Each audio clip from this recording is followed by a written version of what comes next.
Det her, det er jo stillhed første år.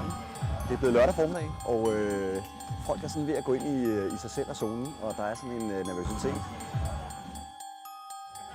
Jeg har glædet mig som et lille barn i flere dage nu. Jeg synes, det er helt fantastisk. Alle er glade og spændte. Humøret er højt.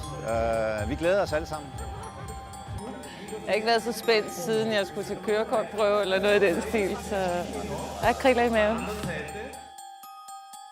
Nu vil jeg sige, nu har vi forberedt os i 6 måneder, så nu er det lige op over.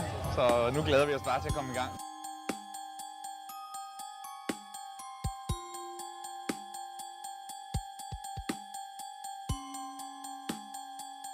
Cykling og løb, det skal nok gå, men det der med at ligge sammen med 250 mennesker i en sø, det skal nok blive underholdende.